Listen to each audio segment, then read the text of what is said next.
नमस्कार मित्रों, महाकुंभ का स्नान लघु कथा में आप सभी का हार्दिक स्वागत है। ज्योति की शादी को 25 वर्ष बीत चुके थे। इन 25 वर्षों में कुंभ और अर्धकुंभ, महाकुंभ का आयोजन जगह जगह होता रहा, लेकिन ज्योति के मन की अभिलाषा मन में ही रह जाती थी। वो कभी तीर्थ पर जा नहीं पाई। कारण यह था कि योगेश अति आधुनिक था। ज्योति धार्मिक विचारों की थी। इस बार 2025 में प्रयागराज में महाकुंभ का आयोजन हुआ है। ज्योति की अभिलाषा फिर से जगी है। उसने दबती हुई जुबान से एक बार फिर योगेश से कहा, योगेश चलो ना, महाकुंभ स्नान करके हम भी आते हैं। पूरी दुनिया जा रही है, पूरा विश्व जा रहा है। देखो ना कैसा टीवी पे दिखा रहा है, मन कितना उत्सुक है। तुम भी चलो ना, हम भी चलते हैं। अब तो हम जिम्मेदारियों से भी मुक्त हो चुके हैं। बाल बच्चों की शादी भी हो गई है और बच्चे भी अपनी अपनी जगह सेटल हैं। योगेश इतना सुनते ही मानो चिढ़ सा गया हो और बोला, ओ ज्योति, तुम किस युग की बात करती हो, किस युग में जी रही हो? वही तीर्थ व्रत स्नान देहातियों की तरह तुम भूल जाती हो कि तुम इंजीनियर की पत्नी हो।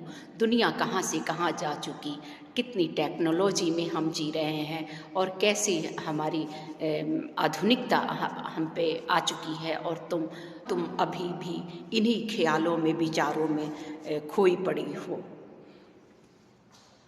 25 वर्षों का गुब्बार ज्योति में मानो एक ही बार फूट पड़ा हो। वह चिल्लाते हुए बोली, हाँ, हम हैं देहाती, क्योंकि हम सनातनी हैं। हमारा धर्म, हमारा देश सनातन है। यह पृथ्वी बहुत बड़ा तीर्थ स्थल है। और जानते हो, जो स्नान करने जाते हैं, तीर्थ में जाते हैं, उनको भगवान स्वयं चुनते हैं। और उसमें भी जिसको निमंत्रण प्रयागराज भेजते हैं महाकुंभ में स्नान में आने के लिए, उनके भाग्य की तुम क्या सराहना करोगे, क्या कहोगे? तुम आधुनिकता की बात करते हो, कहाँ है तुम्हारी आधुनिकता?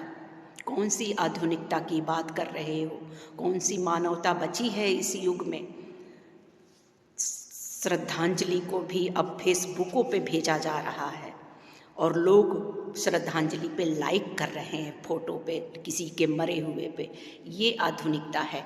ये इस टेक्नोलॉजी को मैं देख रही हूँ। मानवता कहाँ रह गई है? जरा मुझे दिखाते। बगल में कोई मर जाता है तो कोई किसी को 10 दिन के बदबू के बाद भी समझ में नहीं आता कि बगल में हमारे कौन मरा है। इस आधुनिकता की बात कर रहे हो और तुम महाकुंभ के स्नान को झुठला रहे हो। जानते भी हो, गंगा, यमुना, सरस्वती जो त्रिवेणी कही जाती हैं, ये तीनों नदियाँ वेदकाल से पहले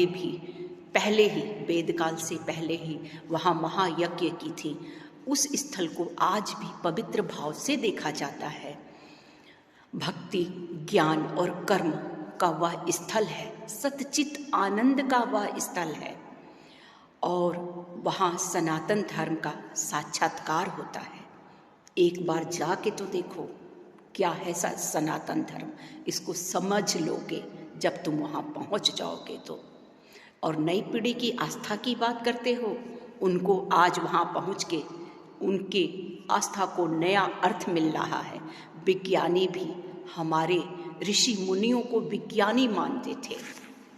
महाकुंभ अमृत स्नान, श्रद्धा, भक्ति और विश्वास का महाघोष है। झुठला दो इन सारी बातों को, तुम झुठला दो।